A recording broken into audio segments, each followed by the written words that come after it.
के बच्चों की चोरियां हो रही थी। पक्षी अपने बच्चों को कहीं अकेले आने जाने नहीं दे रहे थे। बच्चे चोरी हो जाने के डर से पक्षी अपने बच्चों को स्कूल भी नहीं भेज रहे थे।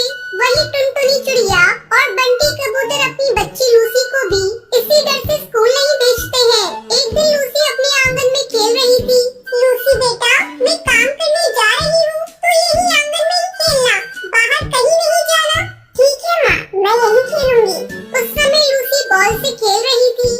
अरे ये क्या, मेरी बॉल तो पेड़ की डाल पर चली गई। लेकिन माँ ने तो बाहर निकलने से मना किया है। मैं क्या करूँ, कैसे अपनी बॉल ले आऊँ? ऐसा करती हूँ, जल्दी से मैं ही जाकर बॉल ले आती हूँ, माँ को कुछ पता भी नहीं चलेगा। लूसी बॉल लेने के लिए पेड़ की डाल पर चली जाती है। तभी उसके पास एक अनजान कौवा आता है। बेटा, क्या तुम्हारे पापा घर पर हैं? मैं उन्हीं के ऑफिस में काम करता हूँ, मुझे उनसे कुछ काम है। बेटा, ये चॉकलेट लोगी? नहीं अंकल जी, मैं अनजान लोगों से चॉकलेट नहीं लेती। लेकिन बेटा, मैं तो अनजान नहीं हूँ, मैं तो तुम्हारे पापा के ऑफिस में काम करता हूँ। तुम्हें मुझसे डरने की कोई जरूरत नहीं है। चॉकलेट लो और खाओ, तब तक मैं तुम्हारे पापा से मिलकर आता हूँ। लूसी को चॉकलेट देखकर लालच आ जाता है और वो उसे खाने लगती है। चॉकलेट खाकर लूसी बेहोश हो जाती है। अब वो कालू कौवा उसे गोद में उठाकर वहाँ से भाग जाता है। टुनटुनी अपने काम में इतनी व्यस्त हो गई थी कि उसे लूसी का ध्यान ही नहीं रहता। जब उसे अपनी बेटी का ध्यान आता है तो वो दौड़कर आंगन में आती है। अरे, लूसी तो यही खेल रही थी, लेकिन यहाँ नहीं है। वो कहाँ गई? लूसी बेटा, लूसी कहाँ हो? यहाँ आओ। टुनटुनी बंटी कबूतर को फोन पर ये सारी बातें बताती है। बंटी कबूतर दौड़ा दौड़ा घर आता है। टुनटुनी, तुम इतनी लापरवाह कैसे हो सकती हो? तुम्हें तो पता है जंगल में कितने चोर पक्षी घूम रहे हैं, इसीलिए तो मैंने लूसी का स्कूल जाना बंद किया था। अब मैं क्या करूँ, कहाँ ढूंढूं अपनी बेटी को? नहीं जी, ये गलती मुझसे हुई है। मेरी लापरवाही की वजह से मेरी बच्ची गायब हो गई। अब मैं ही उसे ढूंढ कर लाऊंगी। अब टुनटुनी चिड़िया पागलों की तरह जंगल के पक्षियों से लूसी के बारे में पूछने लगती है। भाई साहब, आपने मेरी बच्ची को देखा है? नहीं बहन, मैंने किसी बच्ची को नहीं देखा। तभी टुनटुनी को वहाँ से कौवी आती हुई दिखाई देती है। बहन जी, आपने किसी पक्षी को एक बच्ची को ले जाते हुए देखा है?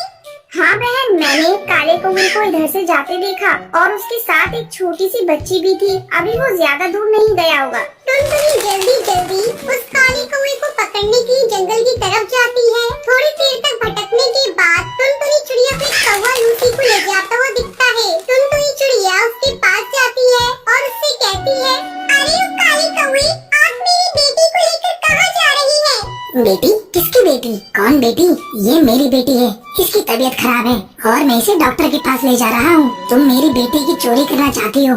जल्दी हटो मेरे रास्ते से, मुझे अपनी बेटी को लेकर जल्दी डॉक्टर के पास पहुँचना है।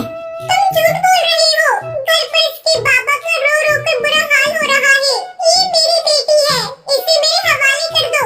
दोनों ही उस बच्ची को अपनी बेटी बता रहे थे। उन दोनों की लड़ाई देखकर जंगल के पक्षी वहाँ पर इकट्ठा हो जाते हैं। अरे तुम दोनों लड़ाई क्यों कर रही हो? तुम दोनों इसे अपनी बेटी बता रहे हो? मेरी बात मानो, तुम दोनों चलो मेरे साथ। पास में ही एक बाबा जी हैं, वो तुम्हारी इसमें सहायता कर देंगे और जिसकी बेटी होगी उसे मिल जाएगी। तभी चोर कहता है, हाँ चलो भैया चलो। वो सभी उस बाबा के पास पहुँचते हैं। टुनटुनी चिड़िया उस बाबा के पैरों में गिर जाती है। बाबा, मैं दुखी माँ हूँ। आज मुझे अपनी ही बेटी को अपनी बेटी साबित करना पड़ रहा है, लेकिन ये चोर मेरी बेटी को अपनी बेटी बता रहा है। बाबा, मुझ पर रहम कीजिए और एक माँ को उसकी बेटी से मिला दीजिए। नहीं बाबा, ये झूठ बोल रही है, ये बच्ची मेरी है। ठीक है, तुम दोनों बहस मत करो, मैं तुम दोनों की समस्या का निवारण कर देता हूँ। तुम दोनों यहाँ लड़ाई झगड़ा बंद करो। ये लो छड़ी और इससे अपनी बेटी को 10-10 छड़ी मारो।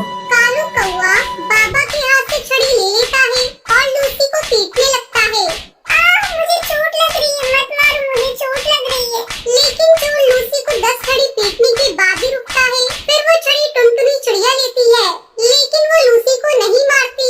बाबा तुरंत समझ जाता है ये बच्ची टुनटुनी की है। बाबा लूसी को टुनटुनी चिड़िया को दे देता है।